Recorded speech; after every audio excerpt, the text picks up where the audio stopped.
अल्हम्दुलिल्लाहि रब्बिल आलमीन अस्सलातु वस्सलामु अला रसूलिहिल करीम व अला आलिहि व अस्हाबिहि व अज़वाजिहि व ज़ुर्रिय्यातिहि व अहले बैतिहि अजमईन अम्मा बअद। अऊज़ु बिल्लाहि मिनश शैतानिर रजीम। कैफ़ तकफ़ुरून बिल्लाहि व कुन्तुम अमवातन फ़अहयाकुम सुम्मा युमीतुकुम सुम्मा युहयीकुम सुम्मा इलैहि तुरजऊन। क़ाल नबी सल्लल्लाहु अलैहि वसल्लम अद्दुनिया मज़रअतुल आखिरह। सदक़ल्लाहु मौलानल अज़ीम व सदक़ रसूलुहुन नबियुल करीम व नहनु अला ज़ालिका मिनश शाहिदीन वश्शाकिरीन वल्हम्दुलिल्लाहि रब्बिल आलमीन। सम्मानित आज के सभार सभापति संचालक आयोजक व्यवस्थापक एवं এই মহল্লার বিভিন্ন বয়সের বিভিন্ন স্তরের সুধী শ্রোতা মণ্ডলী, পর্দানশীনা মা ও বোনেরা, বাদ মাগরিব থেকে নিয়ে পর্যন্ত কোরআন তেলাওয়াত, নাতে রাসূল এবং ওয়াজ নসিহতের একাংশ আমরা ভালোই উপভোগ করেছি, শুনেছি। মৌলিক লক্ষ্য উদ্দেশ্য হলো আমাদের প্রিয়জন যারা কবরে চলে গেছেন তাদের রূহে সওয়াব রসানের উদ্দেশ্যেই এই মজলিস আয়োজন করা। একটা কথা বলা যেতে পারে, সাংসারিক জীবনে কোনো ছেলে মেয়ের মাঝখানে যখন বিয়ে হয় আর বিয়েটা হয়ে যাওয়ার পর জামাই যখন শ্বশুর বাড়িতে যায়, নিজের ছেলে আর জামাই এই দুটোর ভেতরে ভদ্রমহিলা বেশি যত্ন করে কার? হ্যাঁ, আচ্ছা, জামাই কি ছেলের চাইতে কখনো শাওরির কাছে জামাই কখনো আপন হয়? একটা হলো মা বেটা আর একটা হলো শাওরি জামাই, তাই তো নাকি? তাই দুটোর ভিতরে সম্পর্ক প্রগাঢ়, শাওরি জামাইয়ের সম্পর্ক প্রগাঢ় না মার বেটার সম্পর্ক?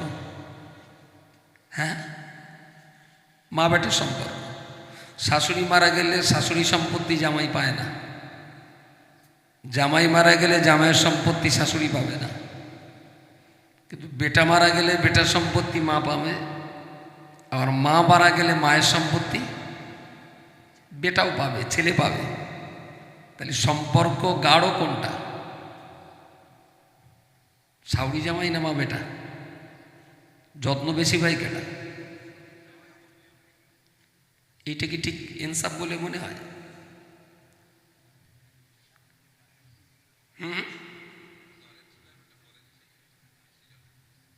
পরের ছেলে বেশি যত্ন করে। আসলে গভীরতাটা কেউই গেল না। জামাইটার যা যত্ন করে অ্যাকচুয়াল যত্ন জামাইর করে না, আড়ালে জামার যত্নের আড়ালে আর একটা প্রাণী আছে। কেডা? যত্নের কোনো ত্রুটি হলে মেয়ের আবার হয়তো আপিল হবে। এই জন্যে ভদ্রমহিলার ভিতরটা চায় যে মাছের মাথাটা আমার ছেলে খাক, কিন্তু যেই মনে হয় যে ছেলের নয় কালকে আর হবে কোনি, কিন্তু এক জায়গায় বসিয়ে ছেলের মাথা জামাইয়ের লেজা বাড়ি কিন্তু মেয়েটার উপরে কোথানি চলবে। ভিতর চাওয়া সত্ত্বেও মা মাথা জামাইকে খাওয়ায়, কিন্তু এই জামাইয়ের খাওয়ানো মানে ঘুরিয়ে যদি আপনি ধরেন তাহলে মেয়ের জন্যে, মেয়েটাকে ভালো রাখার জন্যেই জামাইয়ের যত্ন হয়। মেয়ে মরে যাওয়ার পরে দেখেছেন মাথা দিতে? বুঝতে পারেননি? সম্পর্কই থাকে না আর মেয়ে মরে যাওয়ার পরে। আরও যদি গলায় দড়িতে মরে তাহলে তো সম্পর্ক খুব ভালো হবে। কথাটা যে জন্যে বলা, মা ডাইরেক্ট মেয়েকে যত্ন করতে পারে না, কারণ মেয়ে তাকে মার থেকে আরো 50 কিলোমিটার দূর। তো জামাইয়ের সঙ্গে শাশুড়ি এমন ব্যবহার করেন যেন মেয়েটা ভালো শান্তিতে কাটাতে পারে।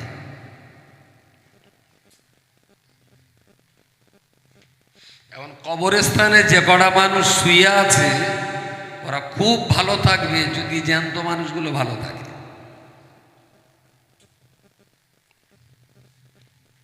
আমার কথা কি যাচ্ছে না মাফলারে বেঁধে যাচ্ছে? আর কান ব্যাট দিয়ে মাফলার চাদর বাঁধা আসতে হয়তো বাধা হয়ে যেতে পারে। আজকের এই জলসা কবরবাসীদের রুহের মাগফিরাতের উদ্দেশ্যে মহান ইসলামী জলসা। ও সর্বনাশ, 24তম বর্ষ, এখনো জান্নাতে যায়নি। 24 বছর ধরে তো দোয়াদানি হচ্ছে, এখন কি তারা বাইরে আছে? তাহলে এই কবরস্থানে যে মানুষ, আমাদের পূর্বপুরুষ, বাবা মা, আত্মীয় স্বজন, ভাই ব্রাদার যারা শুয়ে আছেন, ওদেরকে যদি ভালো রাখতে হয় তাহলে জ্যান্ত মানুষ কটারে ভালো রাখা দরকার। মেয়েকে যদি ভালো রাখতে হয় তাহলে জামার সঙ্গে ব্যাপারটা। আর শাউরি যদি জামার সঙ্গে ব্যবহার গন্ডগোল করে তাহলে মেয়ের কপালে। যতই 37 খতম পড়ে মরা লোকের জন্য সব রচনী করা হোক, যারা কবরে শুয়ে আছে ওদের প্রিয়জন, আত্মীয় স্বজন, ছেলে পিলে দুনিয়ায় যদি আল্লাহরে জ্বালায়, বুঝতে পারেননি? ফেরেশতারা ওখানে জ্বালাবে যে তুই কি বিষাক্ত জিনিস রেখে কবরে গেছিস। এরা বুঝতে পারেননি? সন্তান যত শরীয়তের খেলাফ কাজ করবে, প্রত্যেকটা খেলাফ কাজের কমিশন বাকায়দা তার মরা বাপ মা কবরে শুয়েছে এজেন্ট, বোঝেন না? কমিশন, ওর এজেন্টশিপ হিসেবে কমিশন মরা বাপ মা পাবে। এই জন্যে মৃত মানুষের রুহে কতটা সওয়াব রেসানি করছি, এটা ইসলাম অ্যাকসেপ্টেবল, শরীয়তের খেলাফ না। কলমা শরীফ, দরুদ শরীফ, কোরআন শরীফ তেলাওয়াত করে, দান সাদগা খায়রাতের কাজ করে মরা মানুষের জন্য সওয়াব রেসানি করা, এটা শরীয়ত সম্মত। রাসূলুল্লাহ করতেন, সাহাবীদের করতে বলেছেন, আর আমরা তো করেই থাকি। কিন্তু এর পাশাপাশি আজকে আমরা সবাই মিলে এই কবরস্থানে যারা শুয়ে আছেন তারা সবাই আমাদের সবার আত্মীয় স্বজন নাও হতে পারে, কিন্তু যেহেতু তাদের উদ্দেশ্য করে আজকের এই সবার আয়োজন, আমরা সবাই আজকে তাদের জন্য দোয়া করি, আল্লাহ যেন তাদের ক্ষমা করে দেন। রব্বি রহমহুমা কামা রব্বায়ানি সগীরা। ওই মরা মানুষগুলো তাদের আদর যত্নের কোলে আমাদেরকে যেমন লালন পালন করতেন, আল্লাহ আপনার রহমতের কোলে তাদেরকে লালন পালন করুন, এ দোয়াও আমরা করব। কিন্তু নিপাট সত্য কথা, আগামীকাল রাত 10টার সময় আমি কিন্তু এই কবরের কথা ভুলে যাব। মনে থাকবে? আজকে আমার মনে আছে, কালকে থাকবে না। রব্বানা আতিনা ফিদ দুনিয়া হাসানা ওয়া ফিল আখিরাতি হাসানা। আল্লাহ আমাদেরকে এই দোয়াটা অবিরাম চাইতে বলেছেন। এটা আল্লাহর কাছে একটা চাওয়া। দোয়া শব্দের অর্থ হলো আল্লাহকে ডাকা। তো আমরা আল্লাহকে বলছি রব্বানা আতিনা ফিদ দুনিয়া হাসানা, হে আমাদের প্রভু আল্লাহ, দুনিয়াতে আপনি আমাদের নসিবে ভালো ভালো জিনিস কবুল করুন, বলুন সুবহানাল্লাহ। ওয়া ফিল আখিরাতি হাসানা, আর পরকালেও আমাদের নসিবে ভালো ভালো জিনিস আপনি বরাদ্দ করুন। একটা ইহকালে যাচ্ছি, আর একটা পরকালের চাচ্ছি। ইহকালের জন্য যেটা চাচ্ছি সেটা ইহকালে দাঁড়িয়ে, আর পরকালের জন্য যেটা চাইছি সেটাও কিন্তু ইহকালে দাঁড়িয়ে।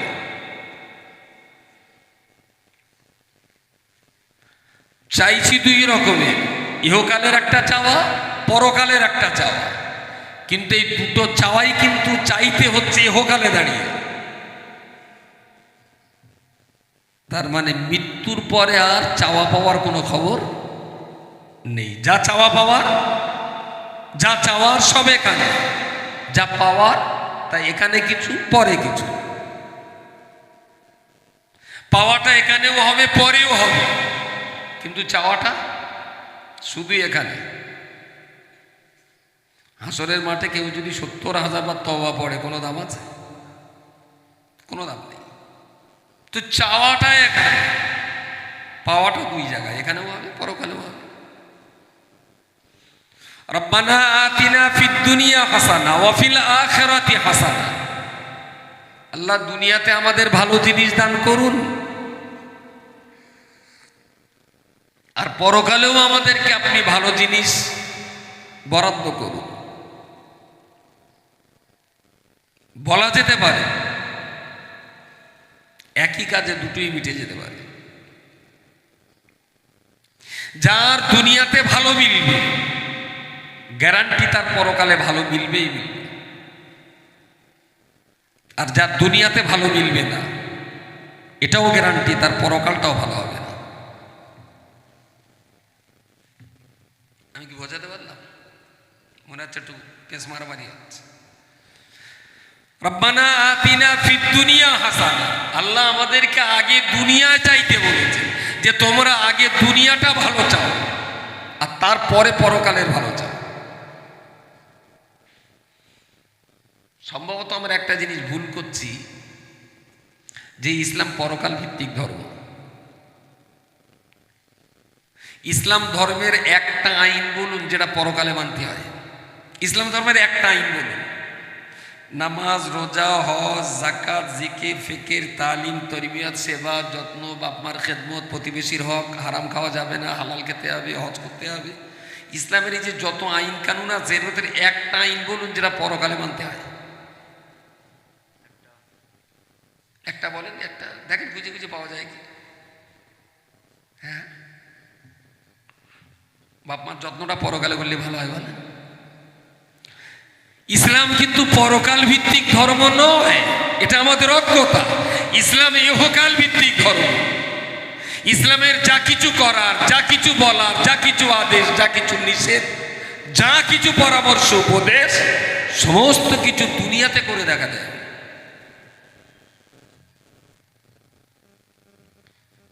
আচ্ছা, হিসাব নিকেশের পরে জান্নাত পেয়ে গেল, কত নামাজ পড়লো? 6 ওয়াক্ত নামাজ।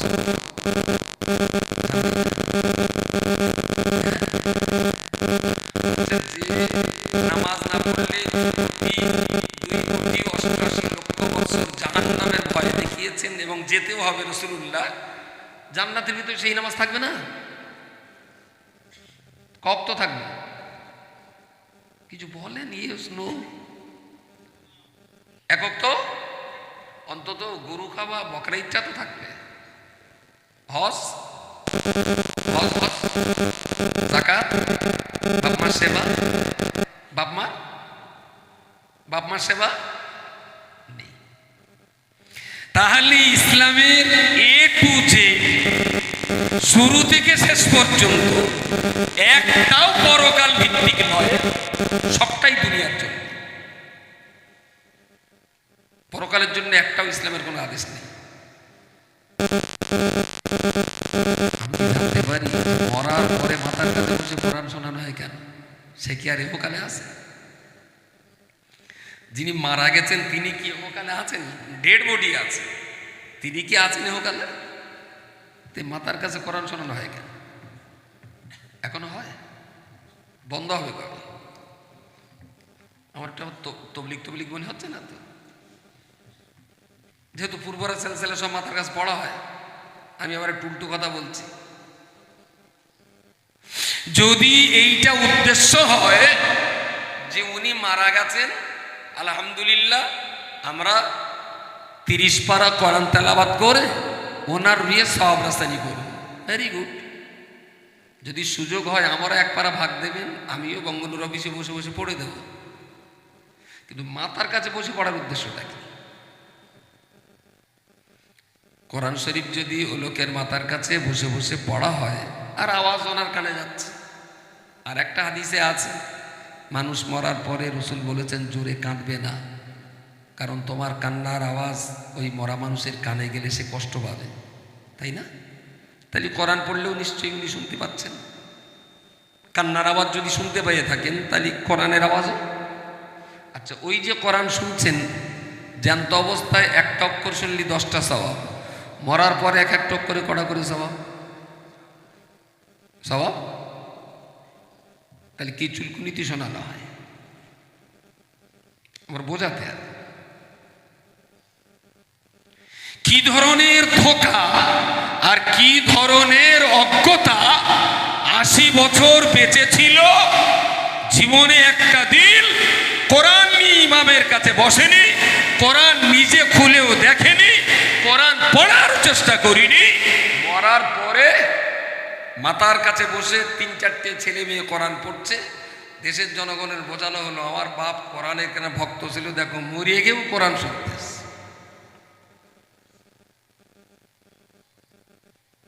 পয়সা দেবে না আজকে বলে মনে হচ্ছে, বলে আজকে আওয়াজে পয়সা দেবে বলে মনে হচ্ছে, তাহলে উল্টে আবার দিয়ে যেতে হয় কিনা আমার তো ভয় হচ্ছে। অনেক দিন ধরে চলেছে, তার জন্যই যদি করতে হয় তাহলে বলো আমরা সেই আইয়ামে জাহেলিয়াতের যুগেই ফিরে যাচ্ছি। তারা অনেক দিন ধরে মদ খেত। ইসলাম বলেছে মদ খাওয়া হারাম। একে রাত্রিতে সাহাবী হুজুররা সব ছেড়ে দিয়েছেন। সওয়াব রাশির জন্য নিশ্চয়ই কোরআন পড়ব, আমি পড়বো, আমার ছেলে পড়বে, আমার মেয়ে পড়বে, আমার বাবা সওয়াব রাশির জন্য আমরা পরিবার থেকে সবাই পড়ব। দেশ বিদেশের হাফেজ মাওলানা আলেম যদি দাওয়াত করে বাড়িতে পড়েন সেও আমার কোনো দুঃখ নেই, কিন্তু মাতার কাছে শোনাটা নেই আমার প্রশ্ন।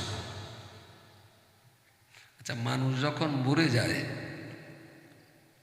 তখন আজরাইল যখন রুহটা নিয়ে গেলেন, তো সে মুনকার নাকিরের এই কেরামান কাতিবিনের খাতাপত্র আছে না, ওটাও লিখেছে।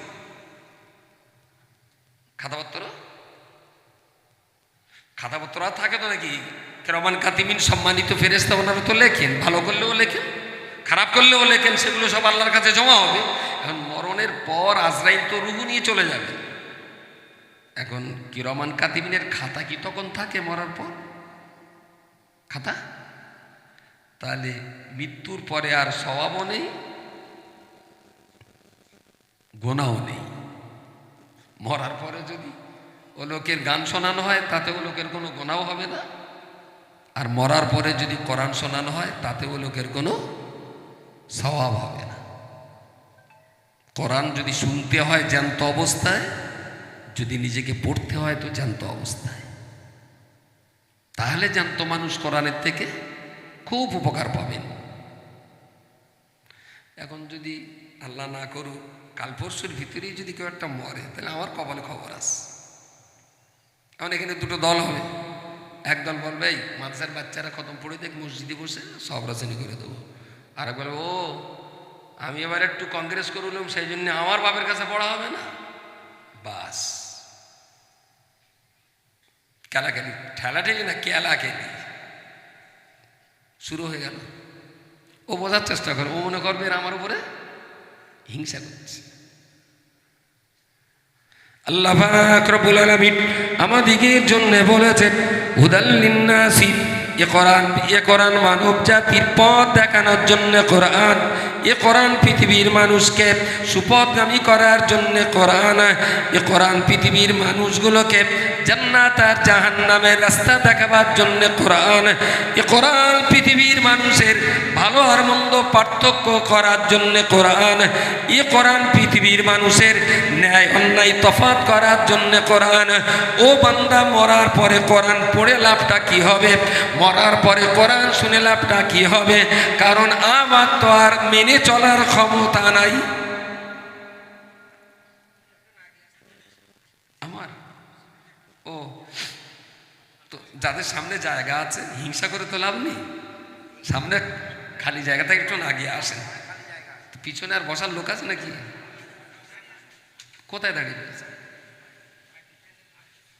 দেখেন ওর টিকিট কাটানি নাকি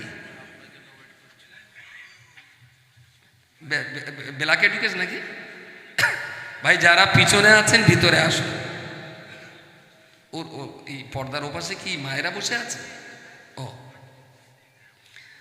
পুরুষ মানুষ যারা আমাদের মজলিসের বাইরে আছেন ভিতরে আসুন, এখনো অনেক বসার জায়গা আছে। আর ঠান্ডার সময় তো এখন, আর এরা জেগেরা ঘিরেছে মনে হচ্ছে যেন বেল জাগতেছে, কোনো দিক দিয়ে যেন কার্বোহাইড্রেট গ্যাস বেরোতে না পারে। ঠান্ডার সময় গরম হয়ে যাচ্ছে। তোরা কোথায় বিজয় মাঝখানে?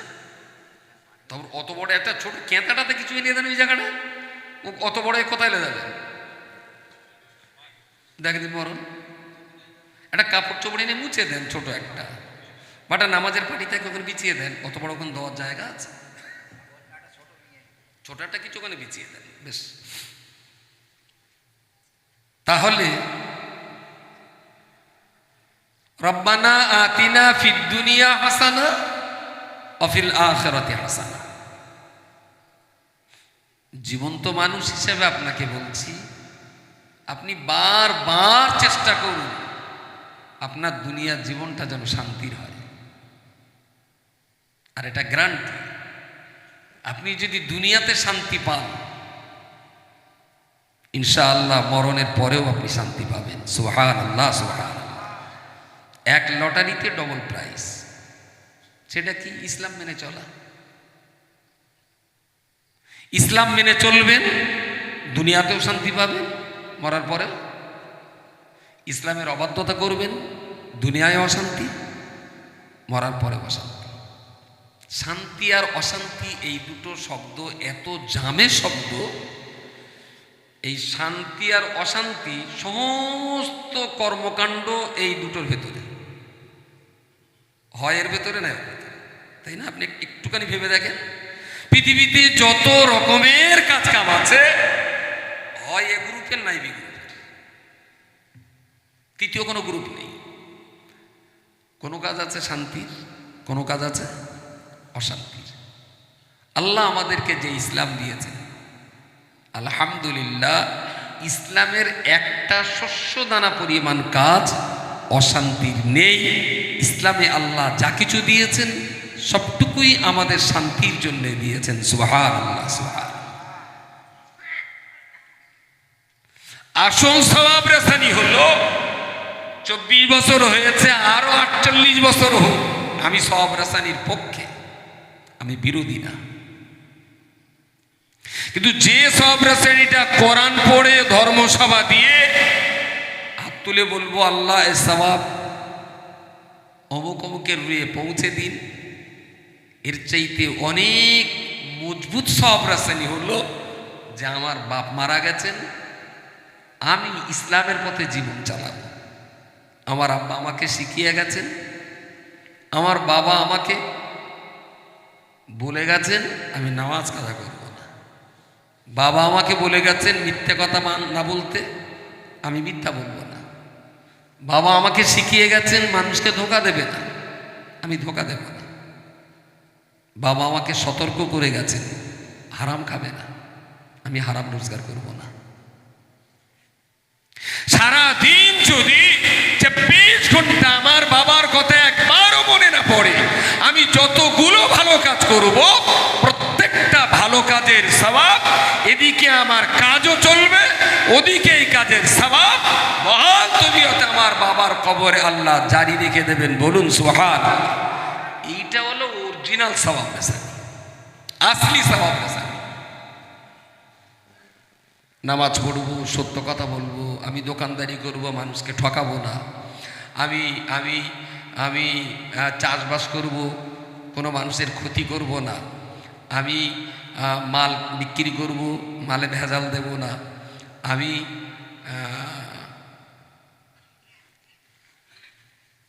সব দিক দিয়ে ভালো, আমি সব দিক দিয়ে ভালো। শুধু একটা জায়গায় একটু খারাপ করেছি, আমি আমার আমার মেয়েটা একটু রং চাপ হওয়ার কারণে বিয়ে হচ্ছিল না। 37টা ছেলে দেখার পর 38 বারের মাথায় কেমিক্যাল মাখিয়ে দিয়েছে আর পুরো হাঁসের ডিম্পানা সাদা হয়ে গেছে। 38 নম্বরে পছন্দ হয়।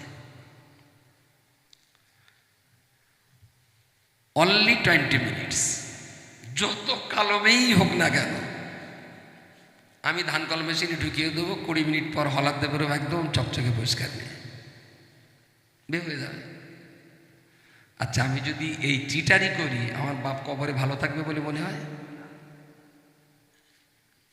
ফেরেশতারা ওখানে 37 নম্বর মুগুর নিয়ে যাবে, জিজ্ঞেস করে ভাই আজকে মুগুর আরো বড় কেন? তাহলে তুই যে জিনিস ডেকে দিয়েছে ওদিকে যেরকম চলতেছে তুরুপ তোরে কেন চলবে সমানে? কোরআন তেলাওয়াত করে সওয়াব রাসেনি করায় কোনো দোষ নেই। সুবহানাল্লাহ, আলহামদুলিল্লাহ, দুরূদ শরীফ, কলমা শরীফ এগুলো তেলাওয়াত করছি, আমাদের সওয়াব হচ্ছে। আমরা হাত তুলে বলছি আল্লাহ এই সওয়াব আমাদের আব্বা আম্মার রুহে পৌঁছে দিন। নিঃসন্দেহে ভালো, কেউ খারাপ বলবে না।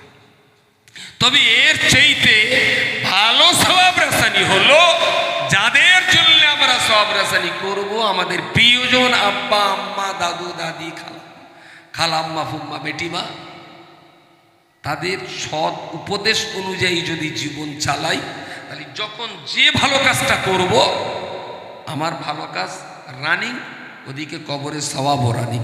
আরো একবার বলুন সুবহানাল্লাহ, সুবহানাল্লাহ। এইগুলো হলো অরিজিনাল সওয়াব রাসানি। কেউ যদি অরিজিনাল সওয়াব রাসানি ঘাটতি করে এইটা করে তাহলে তার এটা মাথা, এটা একদম বেকার হয়ে যাবে। আর কেউ যদি অরিজিনালটা ঠিক রেখে এটা করে তাহলে ওটাও পাবে, আলহামদুলিল্লাহ এটাও পাবে। যা সব রাসানি করছি তার ছেলেপিলে কেউ নামাজ পড়ে না, আমার ডেকে এনেছে জান্নাত পাঠাতে, তা আমিও এসে গেছি। এসে দেখলাম বিরাট আয়োজন, খুব জোর জবরদস্তি। 7-5 ভেবে দেখলাম বিরাট বড় লোক, মার্বেল টালির বার, এসি কামরা, তো বিরাট বড় লোক। নামাজ কালাম পড়ে না। আমি বলি একটু নামাজ পড়বো ভাই। তাটা নামাজের পার্টি দেখলে দেখলাম ন্যাপথলিন গন্ধ বেরোচ্ছে, তার মানে ওর পোবা ভজে গেল, সেই দিয়ে এনে দিল। এই নামাজের পার্টি এই প্রথম বেরোলে আর কি। তো সেজদায় মাথা দিয়ে সুবহানা রাব্বিয়াল আলা, সুবহানা রাব্বিয়াল আলা পড়বে কি শুধু মনে হচ্ছে যে এই পার্টিতে আমি প্রথম সেজদা করছি। বেশ মনে হলো যে খুব বড় লোক, একটু যদি আউমাউ করে না কাঁদি ঘন্টাটি পয়সা হয়তো কমতে পারি, সে আর এক সাল।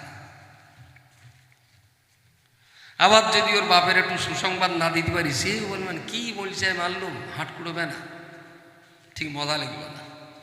তা কবরের দ্বারে দাঁড়িয়ে খুব আউমাউ করে খুঁতখুত করে বললুম, আল্লাহ তুমি তো গোলাম আলী জান্নাত দেছো, আল্লাহ আরো বড় জান্নাত দাও। ওইবার বুঝলো তাহলে আমার বাপ জান্নাত পেয়ে গেছে, এ খবর মাতিনির কাছে আছে। এই 1015 ঝাড় দে, একটু মোটা মেরা মাল ঝেড়ে দে।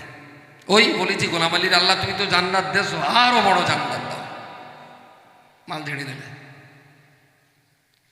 আচ্ছা আমি কেন এখানে যদি কাবা শরীফের ইমাম এসেও যদি আউমাও করে, কবরে কিছু যাবে বলে মনে হয়? কারণ ও যে বাচ্চাগুলো রেখে গেছে তারা একটাও ইসলাম মানে না, ইসলাম অনুযায়ী জীবন যাপন করে না। তো তোমার বেটা বেটি এরা যদি ইসলাম অনুযায়ী জীবন যাপন না করে তাহলে ইসলামী পদ্ধতির সওয়াব রাসানিটাও তোমার জন্য বৈধ না।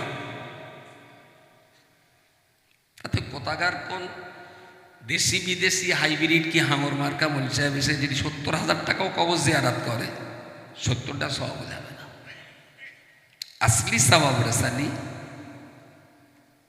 আও ইলমিন সালিহিন ইয়াদউ লাহু আও ইলমিন ইয়ানতাফাউ বিহি আও ওয়ালাদিন সালিহিন ইয়াদউ লাহু, এমন সন্তান পৃথিবীতে রেখে মরতে হবে যে সন্তানটা তার বাপের জন্য আল্লাহকে ডাকবে। সুবহানাল্লাহ বলেন, বাপের জন্য আল্লাহকে ডাকবে। এই হলো পাক্কা সওয়াব রাসানি। এটা যেটা করছি ওই মোটামুটি আপনি ধরে নেন প্লাস্টার করার পরে একটু সিমেন্ট দিয়ে ঘোলা মেরে দেওয়া, আসলটা হলো প্লাস্টার, আর অনুষ্ঠান করে এটা হলো দেয়ালের একটু ঘোলা মেরে দেওয়া, বালি টালি ঝরতে সেটা যেন না যায়, কিন্তু প্লাস্টারটা অরিজিনাল চাই। প্রিয় শ্রোতা মণ্ডলী, মনে রাখুন, ইসলাম ধর্মের জন্ম আর মরণ সম্পর্কে অনেক সুন্দর তাত্ত্বিক আলোচনা রাসূলুল্লাহ করেছেন। কেন দুনিয়াতে জন্ম নিয়েছি, এই জন্ম নেওয়ার একমাত্র কারণ তো বলতে পারি, আল্লাযী খালাকাল মাউতা ওয়াল হায়াতা লিয়াবলুয়াকুম আইয়ুকুম আহসানু আমালা। সঙ্গে এটাও তো বলতে পারি, আল্লাহ পাক পরিষ্কার বলেছেন, ওয়া মা খালাকতুল জিন্না ওয়াল ইনসা ইল্লা লিয়াবুদুন।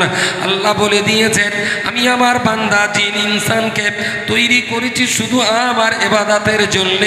আগের আয়াতটা বলেছি, আই আল্লাযী খালাকাল মাউতা ওয়াল হায়াতা লিয়াবলুয়াকুম আইয়ুকুম আহসানু আমালা। ওগো বান্দা, তোমার জন্ম আর মরণ তৈরি করেছি, জন্ম থেকে নিয়ে মরণের মাঝখানে তোমায় প্রমাণ করাতে হবে তুমি ভালো মানুষ। আইয়ুকুম আহসানু আমালা। হাসান মানে সুন্দর, আহসান মানে সবচেয়ে সুন্দর। জন্ম থেকে নিয়ে মরণ পর্যন্ত এই 70 বছরের জীবনে আল্লাহ বললেন পাঠিয়েছি এই জন্যে যে বাছাই করে নেওয়া কে কে সবচেয়ে ভালো কাজ করে। এটা বাছাই করে নেওয়ার জন্যই তোমাদের জন্ম আর মরণ। তাহলে এই ভালো কাজের বাছাই, ভালো কাজটা কি না, খালাকতুল জিন্না ওয়াল ইনসা ইল্লা লিয়াবুদুন। আল্লাহর ইবাদতটাই হলো কি ভালো কাজ।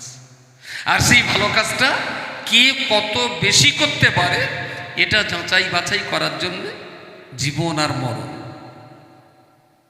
যদি এটাকে আরেকটু সুন্দর বুঝতে হয়, প্রিয় রাসূল বলেছেন, আদ-দুনিয়া ও মাজরাতুল আখিরাহ। পৃথিবীটা হলো পরকালের জন্য ক্ষেত। ক্ষেত খামার আমরা যেগুলো বলি, বাংলায় বলে চাষের জমি, আরবিতে বলে মাজরা। মাজরা চাষযোগ্য জমি। এই জমিতে যে ধান চাষ করে সে পেকে গেলে ধান কেটে ঘরে তোলে, যে বেগুন চাষ করে ফল হলে বেগুন কেটে বাড়ি রান্না করে খায়, যে আবার গাঁজা চাষ করে সে আবার কলকাতে টেনে টলে ভ্যানের তলায় যায়। জমির কোনো দোষ নেই। জমিতে ধান দিলেও ধান হবে, পাট দিলেও পাট হবে, গাঁজা দিলেও বলেন বলেন আফিম দিলেও, পরিষ্কার কথা। কারেন্টের তারে হুক মেরে কেউ বা কাবা শরীফ দেখে, কেউ আবার ফজা দেখে, কারেন্টের তারে হুক মেরে কেউ রাসূলুল্লাহর মাজারের গম্বুজ দেখে, কেউ আবার উষা উত্তর দেখে, মোহাম্মদ রফিক দেখে। কারেন্টের দোষ? হ্যাঁ, কারেন্টের দোষ না। প্রিয় নবী আমার হাদিস শরীফে বলেছেন, ও বাবা সাহাবী, দুনিয়ার জীবনটা তোমার জন্য মাজারা। যেদিন জন্ম নিয়েছো ওই দিন থেকে শুরু করে যেদিন তুমি দুনিয়া ছেড়ে বিদায় নেবে, এই 70 কিংবা 60 বছরের জীবন, এটাই হলো তোমার, তুমি ধরে নাও এটাই তোমার চাষের জমি। এই জমিতে তুমি যেমন চাষ করবে, ময়দানে মাশারের কঠিন সময়ে তেমন ফসল তোমার ভাগ্যে জুটে যাবে। যেমন তুমি চাষ করবে সেদিন তোমাকে তেমন প্রতিদান নিতে হবে। তাই তো রাসূল বলেছেন, দুনিয়ার জীবনটা হলো চাষযোগ্য জমি। তিনি যেমন চাষ করবেন হাসরের মাঠে তেমন ফসল পুরস্কার তাকে দেওয়া হবে। তাহলে ইবাদতটা হলো ভালো কাজ। আর এই ভালো কাজ করতে হবে কি পরিমাণ, যেন আমি যাচাই।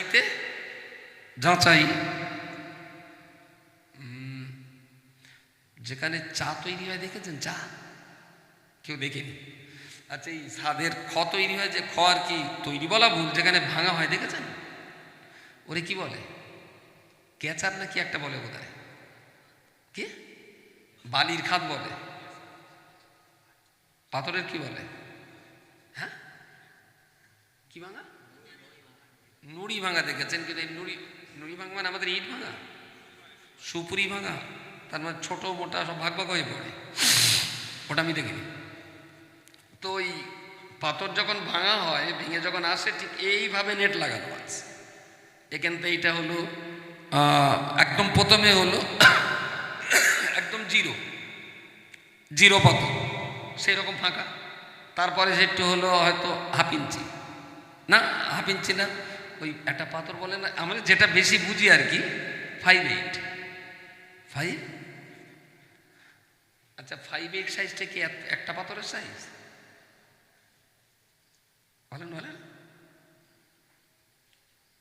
5-8টা হলো ঢালাইয়ের জন্য ভালো, ওতে 5 নম্বর থাকবে, 6 নম্বর থাকবে, 7 নম্বর থাকবে, 8 নম্বর থাকবে। 4 সাইজের পাথর একসঙ্গে থাকে, তারে বলে 5 to 8। বুঝতে পারেন? শুধু যদি মোটা মোটা পাথর হয় তাহলে ওর মাঝখানে জয়েন্টে যে বালি সিমেন্ট থাকবে ওর টাইট কম হবে, সেজন্য ওই সিমেন্টের ভেতরে ছোট সাইজের আর একটা পাথর ঢুকো, তাহলে জয়েন্টটা আরো। এখন এই 5 to 8 প্রত্যেকটা নেট ওই ধরনের সাজানো আছে।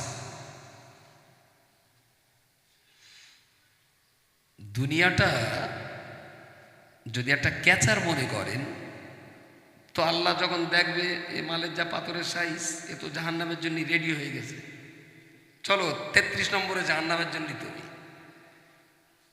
ওই নেট আস্তে আস্তে একটা জায়গায় তো গড়াবে নাকি, একটা জায়গায় ঢুকে পড়বে, আর ওর ভেতরে ঠিক করা আছে আইয়ুকুম আহসানু আমালা, তোমাদের ভিতরে কে কতটা ভালো কাজ করতে পারে তার যাচাই বাছাই করার জন্য জন্মর বড়। তাহলে বলা যেতে পারে আমরা সবাই এখন পরীক্ষাগারে ক্যাচারের উপরে নাকি, আমরা সবাই ক্যাচারের উপরে। পাথর তবু এক জায়গায় ভেঙে তারপরে ক্যাচারে দেয়, আর এ শালারা ক্যাচারের উপরে দিন দিন করে নেচে ফ্রি ফায়ার খেলতেছে। বুঝতে পারেন? ও তো গলার টাইম হয়ে গেছে, তখনও টানবে। আসলে এরা জানি না যে মানুষ। ও যদি জানতো যে আমি একজন মানুষ, তাহলে এত সর্বনাশ করতে পারত না। ও জানে উত্তরপাড়ার একটা কুকুরি 6-7টা বাচ্চা উঠেছে, দুধ খাওয়া হয়ে গেল, ছেড়ে গেল, কোনটা স্মোকে যাচ্ছে, কোনটা ভ্যানের তলায় যাচ্ছে, কোনটা খানায় যাচ্ছে, কোনটা বড় লোকের ইলিশ মাছ খাতিয়ে দেশে নাগড়ির বাড়ি, এতে বলে ওর মার কিচ্ছু এসে যায় না। ওর মার দায়িত্ব বাচ্চা পেড়ে ছেড়ে দেওয়া, আর লালুর দায়িত্ব কোম্পানি দিমাল প্রোডাকশানের বীজ ছড়িয়ে দেওয়া। লালুর কাজ করেছে, লেডিস সে তার কাজ করেছে, দুধ ছেড়ে গেল, যে যা তেজ করতেছে। সমাজে যেন এরম একটা ব্যাজও আছে, ছেলে গাঁজা খাচ্ছে, ফ্রি ফায়ার খেলছে, মিথ্যে কথা বলছে, কি মানুষের সঙ্গে খারাপ ব্যবহার করছে, ওর বাপ মার কোনো কোনো কোনো খবর নেই। মনে হচ্ছে যেন কেতকি কোম্পানিতে উৎপাদিত মহাসম্পদ, কোনো খবর নেই। এটা তো মানুষের রুচিবোধ হওয়া তো উচিত ছিল না। যদি মানুষ করতে না পারেন, তাহলে বসিরহাট হসপিটালে গিয়ে বললি হতো যে আমি একটু খাসি হব। বুঝতে পারেননি? ওরা একটু বীজ ধানে গরম পানি দিয়ে দিত, ধান থাকবে কিন্তু কলা ফুটবে না, মিটে যেত ঝামেলা। কিন্তু সেটাও করবে না, দুনিয়া জ্বালাবে। প্রিয় শ্রোতা মণ্ডলী, মনে রাখুন, বাপ হিসাবে আমার সন্তান আমার জীবনের সেরা সম্পদ। এ সন্তান যদি ভালো হয়, আমার ইহকাল পরকালটা ভালো হবে। আর আমার সন্তান যদি ভালো না হয়, আমি দুনিয়াতে যেমন বেইজ্জতি হব, মরণের পরেও আমার বেইজ্জতি হতে হবে। এ সন্তান যদি ভালো হয়, দুনিয়ায় মাথা তুলে বাঁচতে পারবো। এ সন্তান যদি ভালো হয়, কবর, হাসর, সিরাত, মিজানে মাথা তুলে আমি চলতে পারবো। আমার জন্ম দেওয়া সন্তানকে যদি আমি ঠিকঠাক মতো লালন পালন করতে না পারি, তাহলে এ সন্তান পৃথিবীর জন্য আমার যেমন বিপদ, এ সন্তান মরণের পরেও তো আমার জন্য বিপদ, কঠিন বিপদ। ভালো হলে মাশাআল্লাহ বাপ মার খুব কপাল ভালো, ইহকালও ভালো, পরকালও ভালো। কিন্তু যদি ভালো না হয়, ইহকালও শেষ, পরকালও শেষ। সুতরাং রব্বানা আতিনা ফিদ দুনিয়া হাসানা, সবাই চেষ্টা করুন আমাদের দুনিয়াটা যেন ভালো হয়, আল্লাহ আমাদের দুনিয়াটা যেন শান্তিপূর্ণ হয়। আচ্ছা, ছেলেপিলে যদি ঠিকঠাক মানুষ হয়, তাহলে বাপের দুনিয়া শান্তি হবে না? শান্তি অবশ্যই হবে। আমি একটা বুড়োরে জিজ্ঞেস করছি, আমি চাচা তা বয়স কত? তাহলে এত। তাহলে খোকা আর মসজিদে হেঁটে নামাজ পড়তে পারি না, খুব কষ্ট হয়, বাড়ি পড়ি। আমি তো ভালো। তা কেমন আছেন? তা হচ্ছে না খোকা, আল্লাহ খুব ভালো রেখেছে। আমার বাড়িতে ছেলে, 3টে ছেলে, তা যদি কোনোদিন ত্রুটি হয় বউ কটা রাস্তা রাখে না। যদি আমার একটু গোসল করাতে দেরি হয়, যদি আমার একটু ভাত খাওয়াতে দেরি হয়, তা আমার ছেলে 3টে বউ 3টে রাস্তা রাখে না। আমি খুব ভালো আছি। বলতে বলতে বুড়োটা কেঁদেই ফেললে। কেঁদে ফেলে বলছে, আল্লাহ যেন আমার কচিগুলোরে ভালো রাখে। আচ্ছা, এর চাইতে পৃথিবীতে আর কি শান্তি চান আপনি? দুনিয়াতে এর চাইতে আর কিছু পাওয়ার আছে শেষ বয়সে? শুধু বাজারতে বাড়ি আসলি ওর মা বললো, কচি তা তোরা আব্বার সে কাশির ট্যাবলেটটা লেগেছিস? তাহলে খ্যাঁস খ্যাঁস করেছিস এদের ঘোড়ার ডিম তোর জ্বালায় না, বাড়ি ওটার গায়ে দেয় না। মা একটু ওষুধের খোঁজ করেছে, খ্যাঁস খ্যাঁস। আর ওর গিন্নি আবার মুরগি পড়া খাতি চেয়েল, সেটা আবার লে গোপনে গোপনে বোর হাতে দিয়ে এসে। এসব জম্মা সন্তান বলে মনে হয়। আমি বললি খিস্তি হবেনি, ওরা একটা নিজেরা নিজেরা বেবস খেলেন। আমার এমনি মুখ্য দোষ, মুফতি সাহেব বকেছে, লোকের কাছে মুড়ি হয়েছে বলে আর খারাপ কথা বলবো না। সেই জন্য বেড়া আমি বলবো না, ওটা আপনারা নিজেরা বসে খেলেন, যেন আমার দোষ দেবেন। কি তৈরি করলাম আমি যে আমার সন্তান আমার চাইতে সে তার স্ত্রীকে বেশি ভালোবেসে ফেলেছে? অসম্ভব। কি হয়েছে?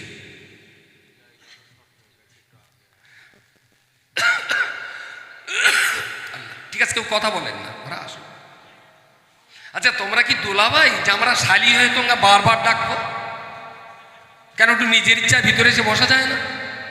এরাও সেই রকম, যার সেই দায়িত্ব নেই, ভাই ভিতরে আয় একটু, অনেক জায়গা আছে।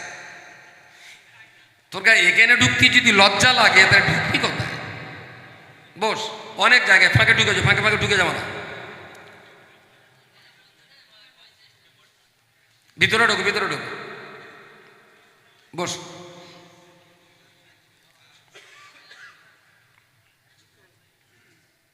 বন্ধ করে।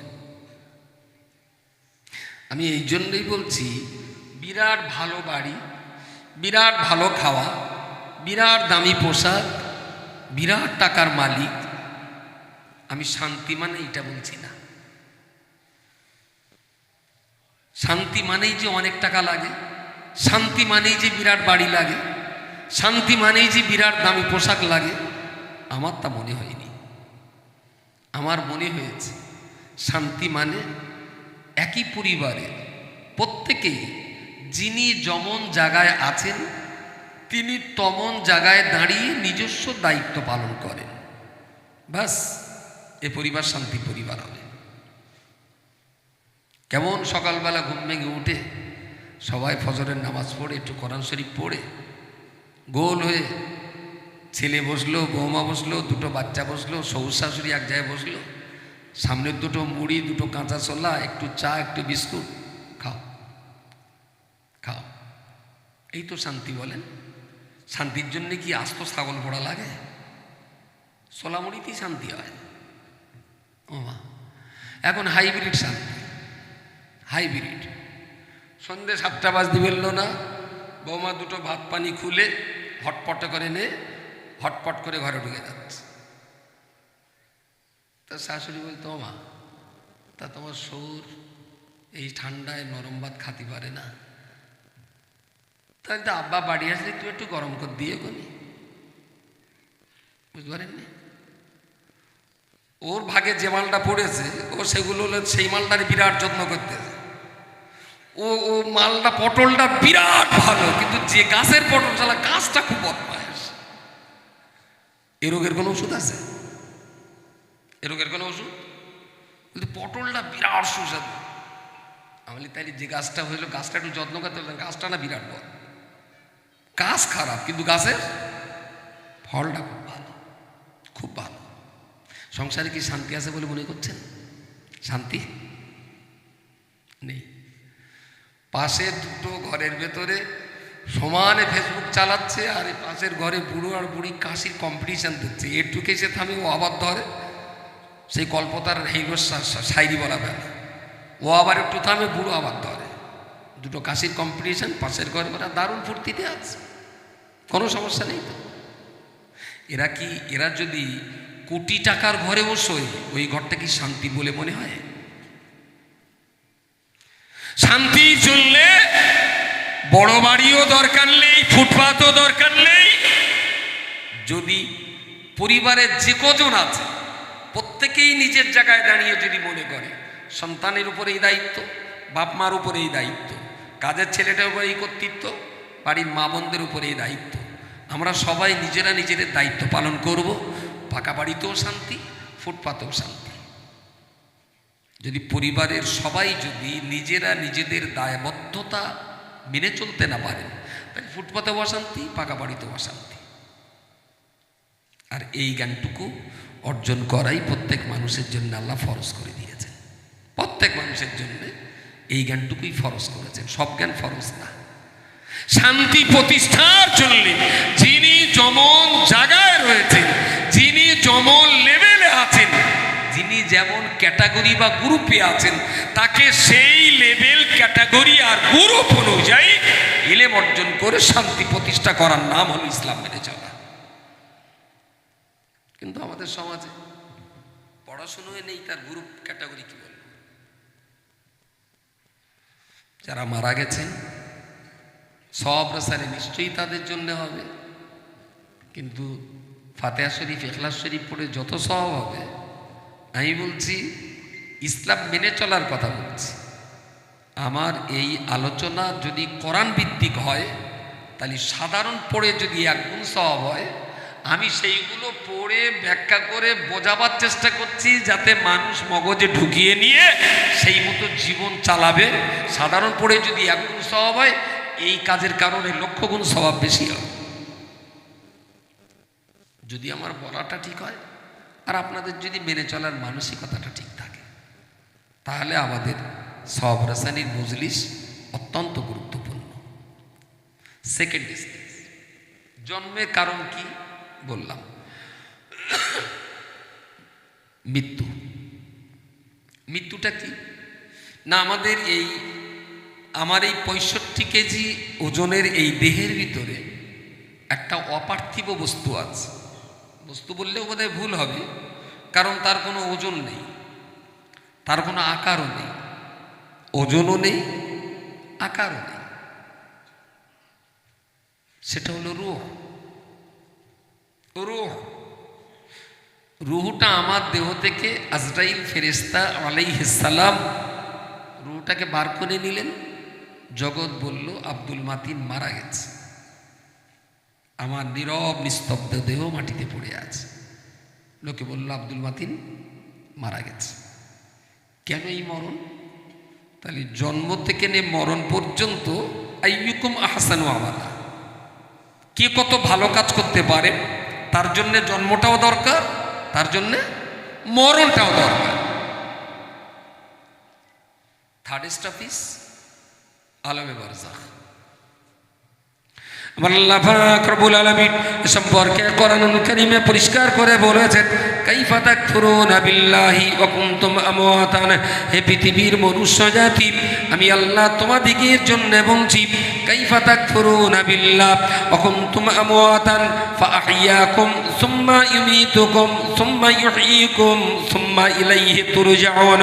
ও আল্লাহর বান্দা মনে রাখুন, আল্লাহ পাক বলেছেন, বান্দারে তোমরা আমি আল্লাহর সাথে কি করে বেঈমানি করতে পারো, তোমরা আমাকে কি করে অস্বীকার করতে পারো, আমি আল্লাহর অস্তিত্ব তোমরা কি করে অমান্য করতে পারো। অকুনতুম আমওয়াতান, আসলে তোমরা তো মরা ছিলে। ফাআহইয়াকুম, আমি আল্লাহ তোমাদের জীবন দান করলাম। সুম্মা ইউমীতুকুম, তারপরে আবার তোমাদেরকে আমি মৃত্যু দিয়ে দেব। সুম্মা ইউহয়ীকুম, তারপরে তোমাদের আবার জীবন্ত করা হবে। সুম্মা ইলাইহি তুরজাউন, তারপরে তোমাদিগকে আমি আল্লাহর দরবারে হাজিরা দিতে হবে। 5টা স্টেজ। কুনতুম আমওয়াতান, তোমরা মরা ছিলে। ফাআহইয়াকুম, আমি আল্লাহ তোমাদের জীবন দিলাম, সুম্মা ইউইতুকুম, তারপরে আবার মেরে দেব, সুম্মা ইউইকুম, তারপরে আবার জীবন্ত করব, সুম্মা ইলাইহি তুরজাউন, তারপরে আমি আল্লাহর কাছে ফিরে আসতে হবে, আর কোনো মরণ থাকবে না। তাহলে ফার্স্ট মরণ, সেকেন্ড জীবন, আবার মরণ, আবার জীবন, এরপরে আর কোনো মরণ, আর মরণ। তাহলে মরণ দিয়ে আল্লাহ বললেন কুনতুমা মাওয়াতান, মরা ছিল। মরা ছিলে বলতে আল্লাহ বুঝিয়েছেন আমাদেরকে যে পৃথিবীতে ভূমিষ্ঠ হওয়ার আগে আমাদের অস্তিত্ব ছিল কোনো একটা জায়গায়, কিন্তু মরা। অস্তিত্ব ছিল কিন্তু মৃত। তারপরে যখন মায়ের পেট থেকে পৃথিবীতে ভূমিষ্ঠ হলাম তখন আমরা জীবন্ত। এই দুনিয়া থেকে আবার একদিন মরে যাব, সেদিন আমরা মরা। হাসরের মাঠে আবার একদিন জীবন্ত হয়ে আমরা উঠব, ওই যে জ্যান্ত হব। সুম্মা ইলাইহি তুরজাউন, তারপরে আল্লাহর কাছে ফিরে যাওয়া। এই জীবনের পরে আর কোনো মরণ, এই মৃত্যুর আগে কোনো যেমন জীবন নেই, এই জীবনের পরেও তেমন আর কোনো মরণ নেই। অনন্ত অসীম কাল, সেকেন্ড, ঘন্টা, মিনিট, সাল, সপ্তাহ, দিন, মাস, কোনো কিছুই আর গণনা হবে না, কোনো কিছুই গণনা হবে না। অনন্ত অসীম কাল চলবে। কারো ভাগ্যে শান্তি, কারো ভাগ্যে অশান্তি, কারো ভাগ্যে কষ্ট, কারো ভাগ্যে অত্যন্ত আনন্দ। তার যা কিছু প্ল্যান পরিকল্পনা আজকেই করে ফেলতে হয়, সেদিনে কিচ্ছু করা যাবে না।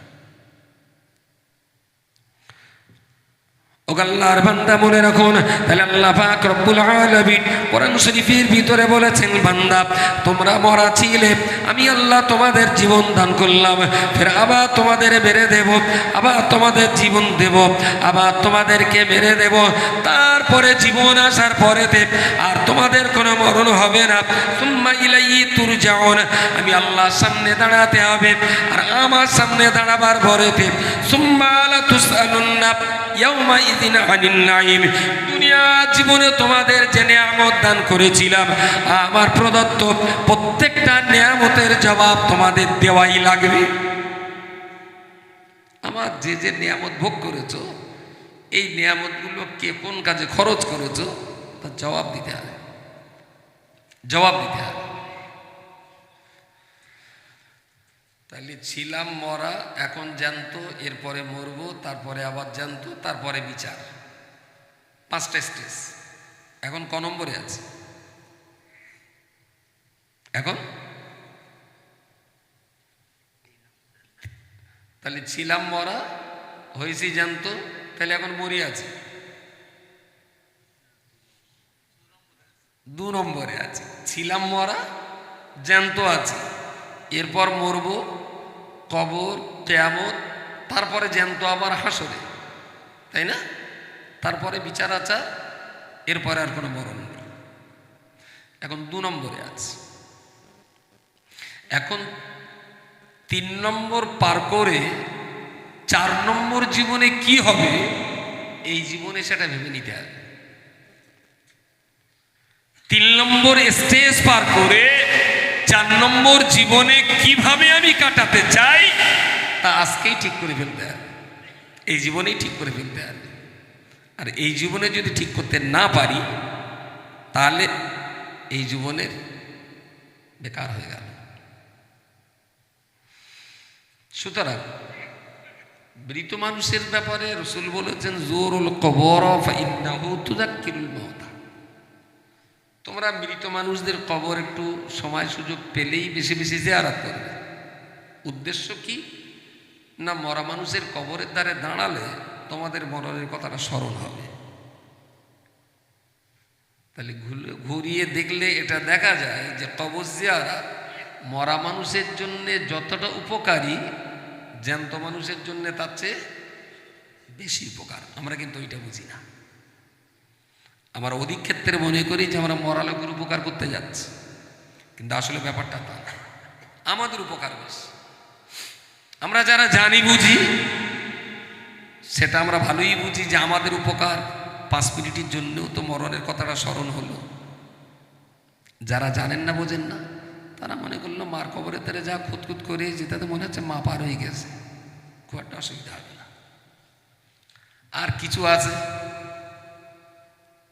পঞ্চায়েতে যেরকম ট্রেড লাইসেন্স দেয়, গ্রিলের দোকান, তারপরে বিভিন্ন দোকানে বছর একবার করে দেয় না দেখি, দোকানে পঞ্চায়েতে কাটতে হয় 500-700 কি 200-150 দোকান অনুযায়ী একটা পয়সা নেয়, এক বছরে পঞ্চায়েতকে দিতে হয় এরকম একটা টাকা। তো 1 বছর পার হয়ে গেলে আবার একবার কেটে নেয়। আল্লাহ লাখ লাখ শুকরিয়া, আল্লাহ আমাদের একটা সুযোগ দিয়েছেন। প্রতি বছর শবে বরাতের দিন আমরা লাইসেন্সটা রিনিউ করে নেই। ইমাম সাহেব সব বাড়ি বাড়ি কোরআন পড়ে আসে, প্রত্যেকের লাইসেন্সটা রিনিউ হয়ে গেল। আসছে বছর আবার হবে, মা তুমি আবার এসো, থাক আবার সামনে বছর হবে। বাকি 355 দিনে, আরবি বছর 355 দিনে। তা ওই যে একবার ইমাম সাহেবকে রিনিউ করে দিলে বাকি 354 দিন ওই বাড়ি আর কোরআন পড়ার কেউ নেই। এটা কি মুসলমানের বাড়ি নাকি বেদিনীর বাড়ি? যদি বলেন মুসলমানের বাড়ি, তাহলে মুসলমানের বাড়ি থেকে 2 বার কোরআনের আওয়াজ বেরিয়ে আসাটা খুব জরুরি, সকাল সন্ধ্যা মিনিমাম।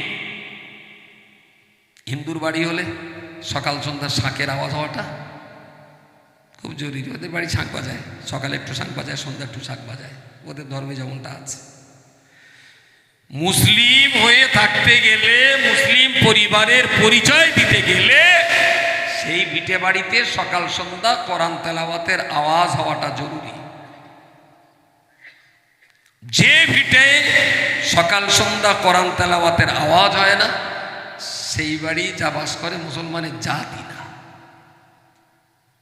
তাতে যদি কিছু বলার থাকে আমার শেষ করার পরে বলবেন, আমি বলে দেবো আপনিও আজাদ, আর আপনি বলে দেবেন আপনার এটা বলা ভুল, কান ধরে উদ্বোস করে বাড়ি যাও। এই যে শবে বরাতের বাড়ি বাড়ি ট্রেড লাইসেন্স রিনিউ করা, এইটা তুলে দিতেই হবে। তবে আমার বিরাট টার্গেট, বাড়ি বাড়ি কোরআন পড়াটা তুলতে হবে, আর জানাজার নিয়ত বলাটা তুলতে হবে। জানাজার নিয়ত বলে এটা একটা ধোঁকা, ক্লিয়ার ধোঁকা। আমি জানি না কে প্রথম শুরু করেছিল, আমার জানা নেই। নিয়ত আমি এখনো বলি, মারি ভয়তে বলি, ভেতরতে বলি না, পরিষ্কার কথা বলছি। কে যে প্রথমে জানাজা লাইনে দাঁড় করিয়ে, কি সুন্দর বলা হলো, 4 তাকবীর সহ ফরজে কিফায়া জানাজা নামাজ, এই মাইয়াতের জন্য দোয়া শুরু, ইমামের সহিত ইক্তেদা করিয়া কিবলামুখী হইয়া পড়িতেছি। এবার চুপ করে থাকো, ইমাম যে আল্লাহু আকবার বলবে তোমরা আল্লাহু আকবার বলবে। বাহ, কি যেন একটা ধ্যান আসি হচ্ছে। আজকাল দেখেছেন খুচরো খুচরো মেয়ে, এরকম খুচরো খুচরো সবাই টবা হলি না, একজন একটা ব্যাগ কাঁধে করলে বেরো, চোর ভিতর বলে কিচ্ছু নি বল, ওরে বলে ধ্যান আসি ব্যাগ।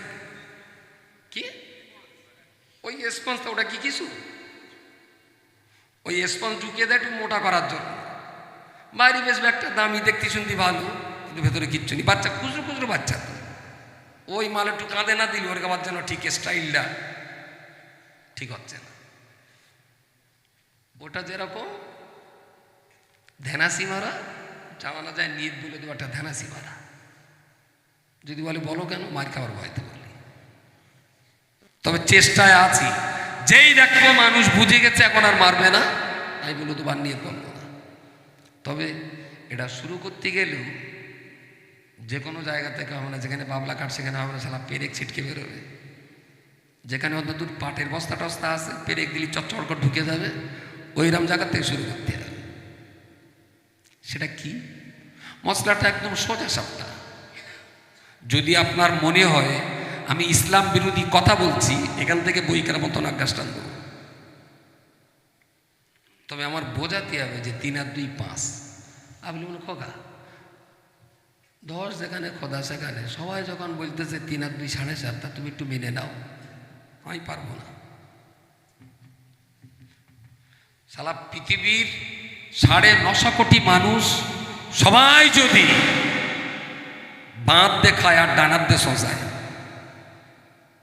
আমি বলবো না সবাই করতেছে মানে ওটা আমিও করবো।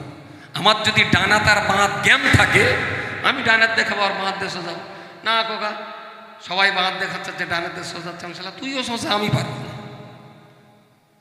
যদি মাথাটাতে বিগড়ে যায় আলাদা ব্যাপার, কিন্তু জেনে বুঝে 10 জন করছে বলে তুমিও করো, আমি এর পক্ষে। 4 তকবীর সহ ফরজে কিফায়া জানাজা নামাজ ইমামের সহিত পড়িতেছে ইত্যাদি ইত্যাদি। আচ্ছা, এটা মুখে বলা ফরজ, ওয়াজিব না সুন্নাত? তাড়াতাড়ি বলেন। মুখে বলা বলেন বলেন মুস্তাহাব। মুখে বললে একটু সওয়াব হবে, না বললে গুনাহ হবে না। উটপাট করে সাইকেল চেপে যাচ্ছে, বলতে দাঁড়াও, এত ব্যস্ত। হুজুর 3:45 জানাজা, তাই এখন এ সাইকেল নিয়ে ব্রেক মারতি, ওদিকে তখন আল্লাহ আকবার। এ এখন সেই সাইকেল রেখে তাড়াতাড়ি দৌড়িয়ে গিয়ে নয়তোয়ান ওয়াদ দিয়ে আর বাতেক বেরোতে, আরবিতেও বলিনি বাংলায় বলিনি, গিয়েই মেরেতেছে আল্লাহ আকবার।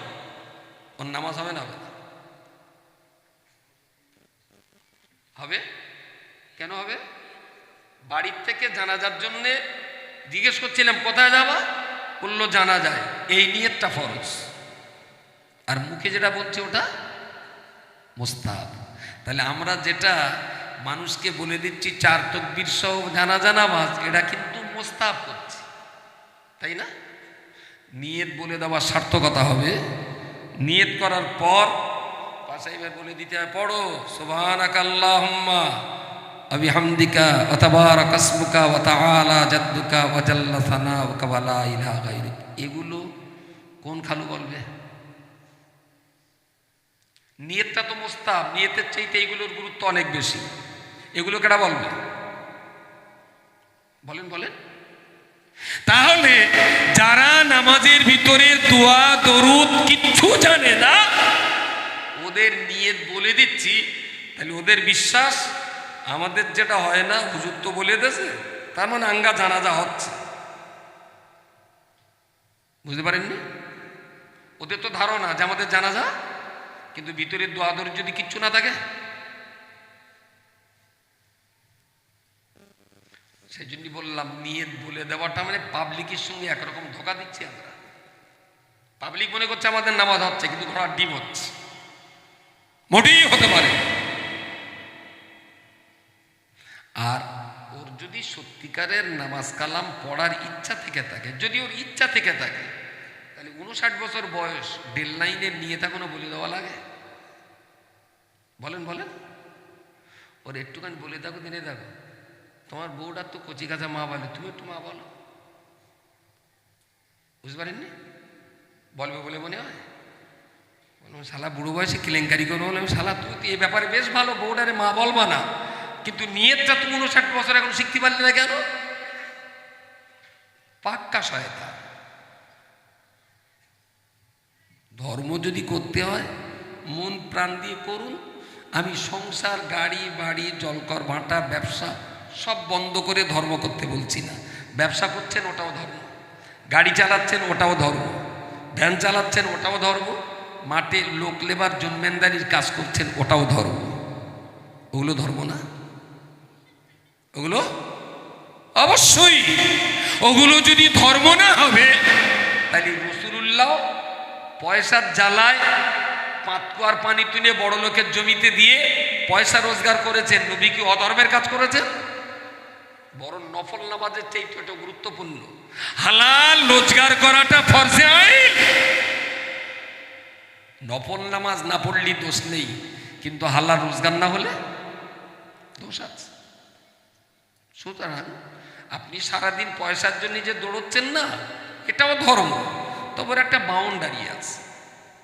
বাউন্ডারিটা যেন ওভারটেক না হয়। বেঁচে থাকার মতো 2টো ডাল ভাত, মাথা গোজার মতো একটু বাড়ি, ইজ্জত রাখার মতো একটু পোশাক, বাচ্চা কাচ্চাদের লেখাপড়া শেখাবার জন্য কিছু অতিরিক্ত টাকা, বাস। এর চেয়ে তার কি দরকার? টাকা জ্বালায় যারা দিন রাত দৌড়চ্ছে, তাই বললাম তাহলে এক কাজ কর, কাপড়ের দোকান কমলে বিক্রি হয়, দেখ কাপড়ের কাপড় ওরা বলে দে, যেবার থেকে যে কাপড়গুলো বিক্রি করে বোধ যেন 4-5 টাকা করে পকেট করে দেয়। এ মাল সব কাপড়ের কাপড়ে মাল কিছু কবর এলে থাক, যদি ঘুষ টুস দিয়ে পার হতে পারে। বলতে হুজুর বিরাট কাজের চাপ, নামাজ পড়ার টাইম পাচ্ছি না। এইটা কি ধর্ম? ওই রোজগারটা ধর্ম না। যতটুকু পরিমাণ রোজগার করলে বিবি, বাচ্চা, পিতা, মাতা, আত্মীয় স্বজনের অর্থনৈতিক দায়িত্বটা আমি ফরজ পরিমাণ পালন করতে পারি, এই পরিমাণ রোজগার করা আপনার জন্য ফরজ। নামাজ কালাম ঠিক রেখে তার চাইতে কিছু বেশি রোজগার করা আপনার জন্য সুন্নাত। আর নামাজ কালামের ক্ষতি করে রোজগার করাটা কঠিন হারাম। যে এত পরিমাণ রোজগার করছি নামাজ পড়ার টাইম পাচ্ছি, ওই রোজগারটা হারাম। এমনকি আপনি হারাম রোজগারে যাবেন না, হালাল আর ফরজ রোজগারের বাউন্ডারির ভিতরে থেকে রোজগার করুন, নামাজ পড়ুন, সত্য কথা বলুন, পিতামাতার সেবা করুন, প্রতিবেশীদের দিকে একটু খোঁজখবর নিন, আর নিজের দায়িত্ব দায়বদ্ধতা সম্পর্কে সজাগ থাকা, মানুষের সঙ্গে প্রতারণা করব না, আল্লাহর সঙ্গে শিরিক করব না, এই তো ইসলাম। ইসলাম কি বিরাট কঠিন? আপনি যত ইসলাম মেনে চলবেন তত শান্তি পাবেন, মরা বাপমাগুলোও কবরে শান্তি পাবেন। আর যত আমরা ইসলাম থেকে দূরে সরে যাব, আমরাও অশান্তিতে কষ্ট পাব, তানারাও অশান্তিতে কষ্ট পাবেন। আবার বলছি, রাব্বানা আতিনা ফিদ দুনিয়া হাসানা। খুব গভীরভাবে ভাবনা চিন্তা করে আপনি লড়াই করুন, আল্লাহ আমার দুনিয়াটা যেন শান্তির হয়। আর দুনিয়া শান্তি হওয়ার জন্য আপনার সামনে ইসলাম আছে। যখনই পরিবারে অশান্তি হচ্ছে আপনি ধরে নেন আপনি ইসলাম থেকে সরে গেছেন, তার জন্য অশান্তি হচ্ছে, তাহলে অশান্তি হতো না। আলহামদুলিল্লাহ, গ্রামটার নাম গোবিন্দপুর, কিন্তু পড়াশোনা বাচ্চাদের, মায়েদের, যুবকদের, আচ্ছা এখানে বাবাদের কোনো ক্লাস হচ্ছে? বাবা মানে বয়স্ক 85-এর উপরে পুরুষ, 85-এর উপরে পুরুষ। এইটা কি ইসলামী ফেরেশতা ফাঁসি দেওয়ার পরে করবা? কেন এই মানুষগুলোর কি করার লাগবে না? ইমিডিয়েট ওটাও খোলা হোক, দুটো বুড়ো মানুষ পড়ুক না, দুটো মানুষ পড়ুক, প্রথমে বেশি দরকার নেই। এখানে যারা বয়স্ক মানুষ আছেন, আপনারা মাগরিব থেকে এসা পর্যন্ত মসজিদে একটু পড়বেন। মাগরিব থেকে এসা কোন কোর্স চলে? কোনো চলে না তো? তাহলে এই বৃদ্ধ মানুষগুলো কি করেন তখন? বুড়ির সঙ্গে প্রেম করে, চার দোকানে। হ্যাঁ, সত্য কথা বলার জন্য ডবল থ্যাঙ্কস। আল্লাহর রাস্তে চার দোকানটা যাবেন না প্লিজ। আমি মসজিদ কমিটি যারা দায়িত্বে আছেন তাদের বলছি, প্রতিদিন মাগরিবের পর ওখানে একটা কারেন্টের ওই জগমতো যে হিটারগুলো বেরিয়েছে, ওই একটা কিনে দেবেন, একটু চা চিনি দেবেন, টোস্ট মুড়ি আর বিস্কুট ওখানে থাকবে। যে কটা বুড়ো মানুষ মাগরিব থেকে এসা কোরআন শিখবেন, এদের চা মুড়ি টোস্ট বিস্কুট ওরা মসজিদে ফ্রি খাবে। এই পয়সাটা কেটে দেবে রোজ? তোমরা দেবে? বেশ, তাহলে আপনারা চার দোকানে যাওয়ার দরকার নেই, ওখানে বসে একটু চা খাবেন আর ইমাম সাহেবের সঙ্গে একটু হুড়ো মারেন। ইয়ার ক্যাটটা হোক ইমামের সঙ্গে হোক, এহকালের কথা হোক ইমামের সঙ্গে, পরকালের কথা হোক ইমামের সঙ্গে। আর ইমাম সাহেব যিনি আছেন উনি ধীরে ধীরে ধীরে ধীরে 4টে করে আপনি পড়েন প্রতিদিন। বয়স্ক মানুষ তো, ব্রেনের তেজ আগের মতো আর নেই, কমে গেছে, এটা স্বাভাবিক ঘটনা। হতাশ হবেন না যে আমি কোরআন শিখতে পারবো না, এই ব্যাপারটা আপনি কখনো নিরাশ হবেন না। শুধু ভরসা রাখবেন আল্লাহর উপরে যে আমি পারবো, ইনশাআল্লাহ পারবো।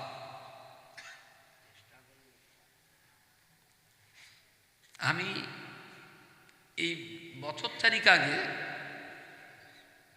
ওই আদি মাস্টার আবেদিন হক, ও আমার চাইতে 7-8 বছরের ছোট। আমি ওর কাছে ইংলিশ স্পিকিং কোর্স করেছি, তার মান সম্মান একদম সর্বনাশ হয়ে গেছে ভাই, সে কথা বলার মতো না। আমার সৌর তাই বললো মেয়ে তালাক ছেড়ে গেলেন, এত সম্মান আমার নষ্ট হয়ে গেছে বাচ্চা ছেলের কাছে পড়ার জন্য, সে কথা বলার মতন না। তা সৌটার হাতে পায়ে ধরে আবার রেখে দিয়েছে, আর আমি বলি না এটা করো না, আমি আর অন্যায় আর করবো না। আচ্ছা, পড়লে কি মান সম্মান যায় নাকি? বলেন, পড়ুন, বিশ্বাস করুন, আপনি বুড়ো বয়সে পড়লে আপনার সম্মান কসম খোদার করে বলছি বাড়া ছাড়া কমবে না, আরো বাড়বে, আরো বাড়বে। এইরকম বয়স্ক মানুষ 50-এর উপরের বৃদ্ধ মানুষ যারা আছেন মসজিদে মাগরিব থেকে আসা পর্যন্ত আলিফ বা তা সা, আজকে 4টে অক্ষর পড়া, আলিফ বা তা সা 4টে হয়ে গেল। কালকে এসে আবার জিম হা খ র 4টে অক্ষর। প্রতিদিন যদি আপনি 4টে করে অক্ষর পড়েন প্রতিদিন, আপনি 6 মাসের ভিতরে কোরআন শিখে যাবেন। সুবহানাল্লাহ বলেন। এত সুন্দর মসজিদ, এত সুন্দর মাদ্রাসা, এত সুন্দর ম্যানেজমেন্ট কমিটি, এত সুন্দর একটা গ্রামের নাগরিক হিসেবে আপনার গর্ববোধ হওয়া উচিত। হয়তো এই গ্রামে এমএলএ নেই, এমপি নেই, হয়তো এই গ্রামে বিরাট টাটা রিলায়েন্স কোম্পানির মালিক নেই, কিন্তু আমি তো বলছি এই গ্রামে কোরআন পড়ার মতন কয়েকশো মানুষ তৈরি হয়ে গেছে, তাই না? আর কোরআনের চাইতে দামি পৃথিবীতে আর কি আছে? আর কিচ্ছু নেই। তো বয়স্ক মানুষ যারা আছেন, আমি শাহিনকে বলছি, আর কমিটিতে যারা আছেন, 4 জন হোক আর 5 জন হোক, 1 সপ্তাহ ঘোষণা দিয়ে 5 দিন সময় দেবেন, যে যারা যারা পড়তে চায় এর ভিতরেই তাদের আধার কার্ড জমা দিতে হবে, ফর্ম ফিল আপ করতে হবে, ঠিক আছে? ভর্তি হয়ে গেলি 6 মাসের ভেতরে কোনো বুড়ো আর ঢোকানো হবে না। যদি 5টা ভর্তি হয় 5টা নিয়ে 6 মাস ক্লাস করবো। এনারা 6 জন 5 জন কোরআন শিখে যাবে, তারপরে আবার অ্যাডমিশন হবে। তা নইলে এনারা 14-15 দিন ক্লাস করার পর এইবারে বাড়ি বুড়ির সঙ্গে ঝগড়া হচ্ছে, দেখতে বাড়ি থাকা তো মুশকিল, তখন এর সঙ্গে হড়া মারবেন, হড়া মারা পাঠিয়ে লোক না। আপনার একটু পড়ে দেখবেন ভালো লাগবে, মানসিকভাবে শান্তি পাবেন। আর কপাল ভালো আপনার যদি ওই কোরআন শিখতে শিখতে যদি মরতে পারেন, নিঃসন্দেহে আপনার পরকালের উজ্জ্বল ভবিষ্যৎ আর শান্তি অপেক্ষা করছে আপনার জন্য। এগুলো ভুলে গেলে চলবে না। বাকি আল্লাহ পাকের রহমত, আল্লাহর করুণার উপরে আমরা নির্ভরশীল হচ্ছি। দোয়া সবরাসেনি হবে।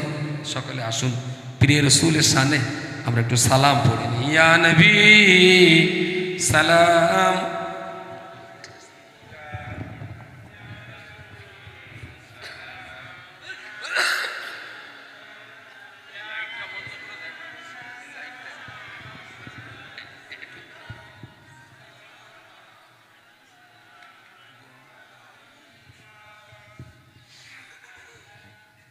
أشرق البدر علينا واختفت منه البدور مثل حسنك ما رأينا قط يا وجه سروري يا نبي سلام